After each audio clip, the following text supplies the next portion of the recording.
mutie. Time to die.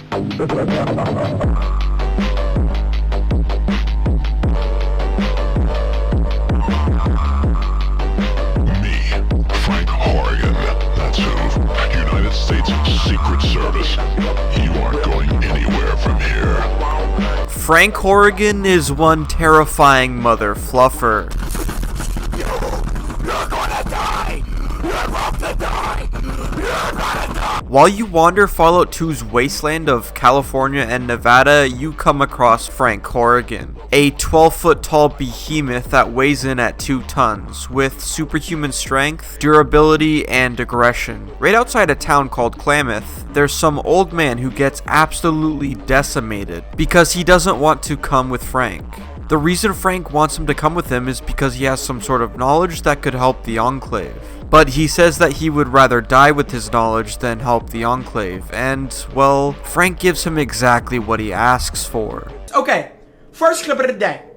3v4 scenario, 54 seconds on the clock. Good aim, good aim, good aim, really good aim. He then turns towards you, showing you the full scope of his massive mutant muscles before saying, This is none of your affair. Turn around and walk away. This was my introduction to Walter White, okay? My first time seeing this, I almost lost my marbles because I thought I would be next after the old man. But hold up, you heard me mention the Enclave, and in order to fully understand the story of Frank Horrigan, we need to go over what this Enclave is. In 2050, it was clear that the world was going to be ending in a Big old mushroom cloud send-off.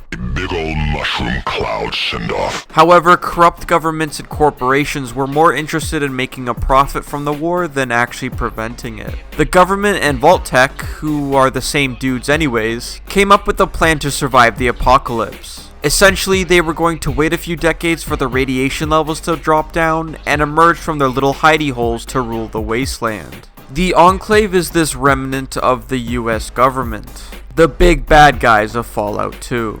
Oh, lovely. They've sent me a moron. Listen closely. You will stand guard at the hangar. This is your duty post. You will go there now and stay on guard until told otherwise. Now move it, soldier! Their nastiness is made blatantly apparent in this cinematic thingy where they just haha funny gun down a family of vault dwellers who, by the way, would be just as genetically pure as them, so their ideology is already backwards. Enter Frank Horrigan. Born in 2211, or I don't know, 2211, leave me alone. Frank Horrigan was one giant ass dude of a man. He was the personal bodyguard of none other than President Dick Richardson. Ha, get it? Because penis. But due to some conveniently undocumented psychotic incident, he was reassigned to wasteland patrol duty. During one of his missions, he came across the Forced Evolutionary Virus, or FEV for short. For anyone watching who doesn't know, this green goop turns you into a taller, stronger, stupider, and goofier mutant of a man, called a super mutant. This interaction between Frank and the FEV caused him to begin turning into a super mutant himself. Because he was becoming a mutant, the Enclave took Frank to an oil rig to study him. For 2 years, he was poked and prodded by his colleagues while he gradually mutated into a full-on super mutant.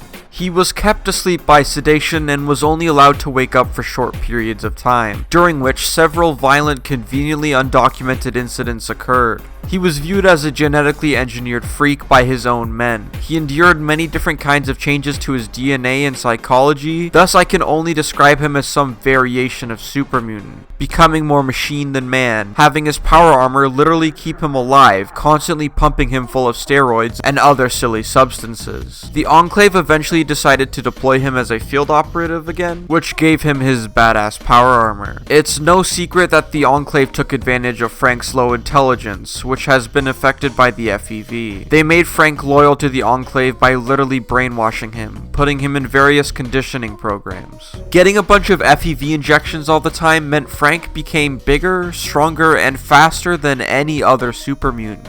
This is why you should be wearing your pee-pee pants when you meet him in-game as the final boss. Despite his appearance, he seemed to not think of himself as a mutant, referring to other Wastelanders as muties. He's responsible for such atrocities as blatant murder and killing these intelligent Deathclaws that are actually peaceful and help the player out. Overall, Frank Horrigan is one of the more badass guys I've seen. His story is genuinely interesting, and knowing his history with the Enclave and all of the experiments they did on him just makes him such a more fleshed out character. Hey you, Buster! Why haven't you subscribed to the Pumperum YouTube channel, Mutie? Time to subscribe. And join my Discord server. It's a little small right now, but I'd really like to meet some of you guys that watch my stuff, so join up if you haven't. Thank you for watching, and as always, have a good day.